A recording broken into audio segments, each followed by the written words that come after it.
कि निशिकांत दुबे ये ना उत्तर प्रदेश के, ना बिहार के, ना उत्तर भारत के कोई प्रतीक है। वो ना किसी भी हिंदी भाषा के प्रतीक बन सकते किसी एंगल से। और यदि आप में ज्यादा हिम्मत है तो आप हिंदी भाषी को मारते हो तो उर्दू भाषी को भी मारो, तमिलियन को भी मारो, आप जो है तेलुगु वाले को भी मारो। वो अगर किसी के रिप्रेजेंटेटिव हो तो वो सिर्फ भाजपा के रिप्रेजेंटेटिव है। आप जो है तेलुगु वाले को भी मारो। आप जो इस तरह की घटिया हरकत कर रहे हो, और मैंने हमेशा कहा है कि जब अपने घर में हो, महाराष्ट्र में हो, यदि बहुत बड़े बॉस हो तो चलो बिहार, चलो उत्तर प्रदेश, चलो तमिलनाडु, तुमको पटक पटक के मारेंगे।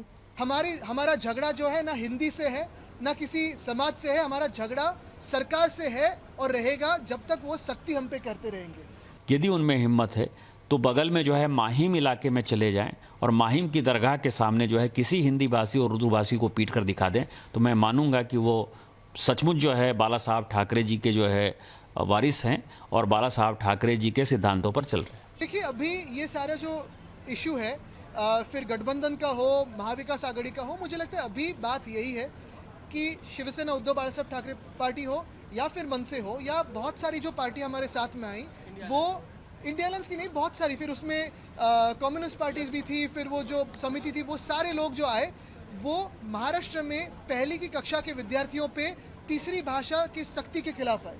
और यही हमारा विषय है। और आगे जाके अभी आज महाराष्ट्र में जो सेंटिमेंट है, दो भाई एक साथ आने के लिए जो आपने देखा उत्साह है, जोश है, जल्लोश है, उसे भी कैसे कायम किया जाए, इसी पे भी सोच विचार मंच हो रहा है। निशिकांत दुबे जो बयान देते हैं, खास करके चुनौती देते हैं आप लोगों को जाके उर्दू भाषा को आप मराठी बोलकर दिखवाइए। मैंने यही कहा अभी मराठी में कि निशिकांत दुबे ये ना उत्तर प्रदेश के, ना बिहार के, ना उत्तर भारत के कोई प्रतीक है। वो ना किसी भी हिंदी भाषा के प्रतीक बन सकते किसी एंगल से। वो अगर किसी के रिप्रेजेंटेटिव हो तो वो सिर्फ भाजपा के रिप्रेजेंटेटिव है। और भाजपा के जो आज की विचारधारा है, जो गंदी विचारधारा है, जो कहती है तोड़ो फोड़ो राज करो, उसी के प्रतीक है। उनके मन में जितना जहर है, जितना पाप है, जितना द्वेष महाराष्ट्र के प्रति है, उतना द्वेष जो एंटी महाराष्ट्र बीजेपी है उसी का वो प्रतीक बनते हैं। लेकिन आज भी महाराष्ट्र में आप देखें तो उत्तर हो, दक्षिण हो, पूरे देश से बहुत सारे लोग यहाँ रहते हैं जो सुख में काम करते हैं। और आपको याद भी ये दिलाना चाहता हूँ कि जब कोविड का समय था तब शायद इस देश में एक में वो मुख्यमंत्री थे, उद्धव जी, जिन्होंने कहा था आप महाराष्ट्र में रहिए, ना कि आप चलते अपने गांव जाइए, कि आप भी हमारे हो। हमारा झगड़ा जो है ना हिंदी से है, ना किसी समाज से है। हमारा झगड़ा सरकार से है और रहेगा जब तक वो सख्ती हम पे करते रहेंगे। सख्ती के खिलाफ हम लड़ते आए।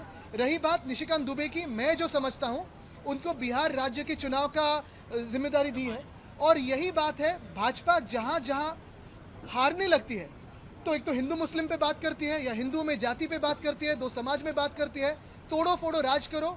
मैं सारे अपने कार्यकर्ताओं से, सारे महाराष्ट्र से कहूँगा, गुस्सा हमें भी आया है, घृणा इस बात से हमें भी है जिसे उन्होंने बयान किया है, लेकिन ये बयान बहुत सोच समझ के किया है। राजनीतिक बयान है, ये सामाजिक बयान नहीं है। तो हमें राजनीति का उत्तर राजनीति से ही देना होगा और बिहार में परिवर्तन आएगा।